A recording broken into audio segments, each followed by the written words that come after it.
guys, it's Matt here, and I've got the video review of Legend of Zelda Twilight Princess. This is the game you've all been waiting for. I know you're really looking forward to this one, so we're going to jump right into it. Twilight Princess is what I would deem the spiritual sequel to Ocarina of Time, which is a game that, many people consider to be the best title ever created. What you've got with Twilight Princess is a game that follows the same structure. You're going to be visiting a lot of the same places, seeing some familiar faces, and you're going to have a general feeling that will give you a sense of deja vu for anybody who's played the original classic. What you're going to find right off the bat is that the game's got a very similar control scheme to the previous titles, which is fantastic. These controls worked, and they continue to work, and actually they're made better with the Wii controller. It doesn't detract from the experience, it actually enhances it, so if you had some fears about that, put those to rest. Let me tell you why the control works. The Wii Remote effectively becomes Link's sword. You swing it left and right, and he'll do his sword swipes. It's that easy, really, and it actually feels good.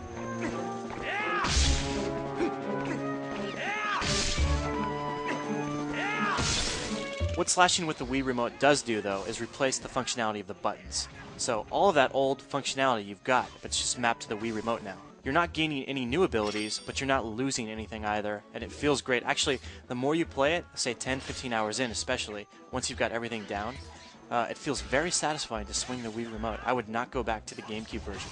But beyond just being a replacement, the Wii Remote actually adds to the experience because you do feel a sense of what you're actually doing. When you make a move, it's more immersive. You can really feel it. Here's a good example, and it actually references a brand new move in the game. What you couldn't do before in any Zelda game is run while swiping your sword. But you can do it now, and it actually feels really good as you run through, say, a grassy field, and you're just basically going back and forth with your Wii Remote, and it's slicing everything in front of you. It's a simple addition, but it goes a long way. Where the Wii Remote really obliterates the GameCube controller is when you need to actually aim at something. So let's say you've got your slingshot out and you want to target something. There, the Wii Remote acts as your reticule. You simply point at the screen, look at what you want to target, and then fire away. And you can do this with a level of accuracy and a level of speed that simply was not possible before.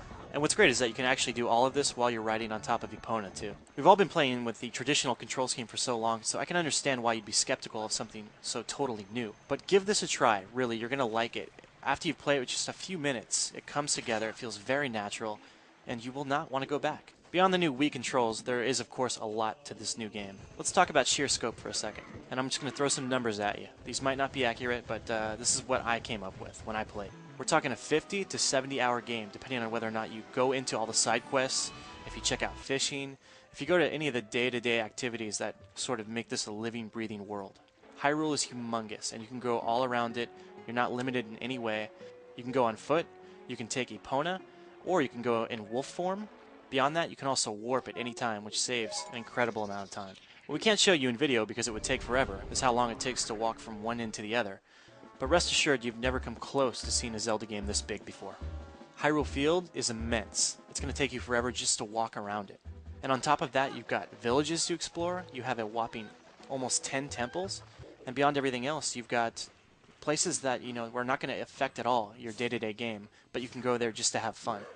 We're not going to give away any spoilers, but we will tell you that the story in the game is far more cinematic and much darker than it has been in previous Zelda games. It looks to us like Nintendo is taking the cinematics far more seriously than it has in the past too. And actually, we're going to show you a snippet of one of those scenes. And this is not a spoiler, you're not going to know what's really going on, but we think it creates a mood and an atmosphere all the same. Check it out.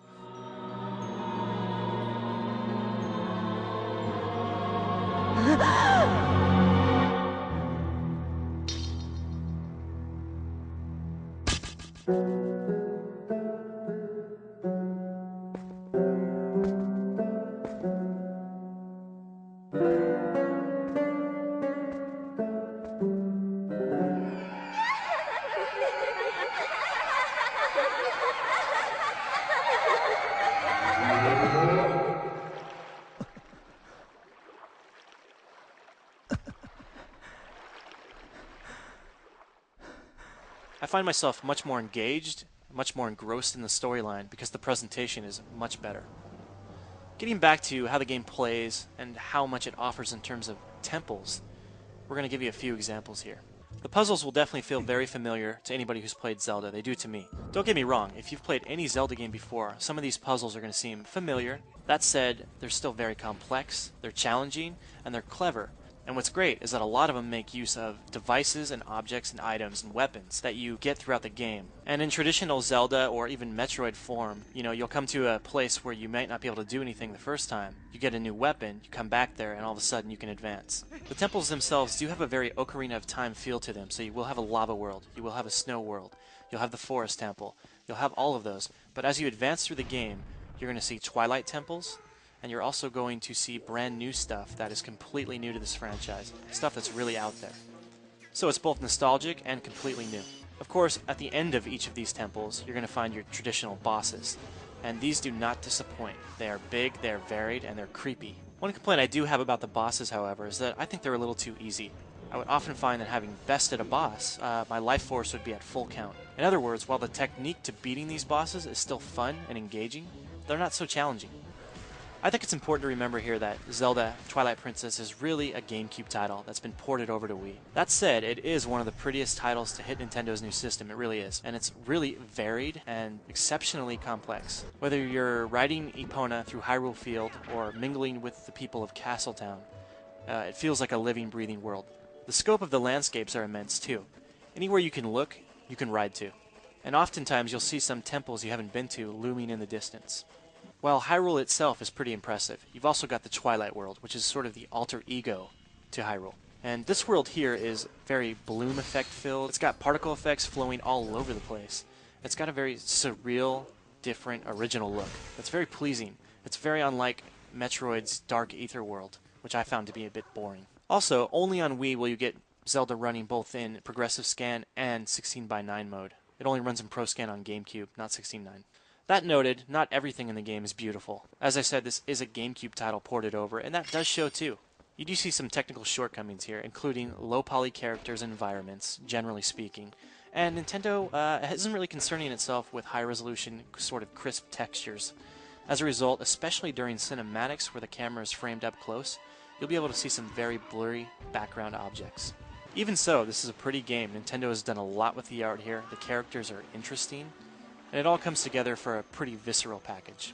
I hate to be a nitpicker, but I have to complain. Just a little gripe about sound. First of all, Nintendo has chosen yet again not to include voice work, and I think that creates a very claustrophobic feeling in the universe. None of these characters quite come to life because you're reading text blurbs instead of listening to them talk. On top of that, despite the fact that Nintendo has some of the best compositions in the business, most of the soundtracks in the game are MIDI and not orchestrated, which I think is a huge disappointment. Alright, we've come to the end of the video review, and you want to know what is the deal with this game. The answer, it's the best Zelda video game ever created. But it's not perfect. If you've come to this game expecting something completely new, something totally revolutionary, as you did maybe the first time you played Ocarina of Time and got it, well, you're just not going to get that here. What you will get is a refined, amazing, epic Zelda. The best Zelda, period. I really think that with Wii Sports, Nintendo has hit the casual gamer, but it has not forgotten about you either. This is your game. This is the epic undertaking that's going to take you through all of the holiday season, and you're going to enjoy every minute of it. I've given this a 9.5 and an Editor's Choice Award, both no-brainers. It's not a big surprise. Don't waste any more time listening to us. Go play this game for yourself.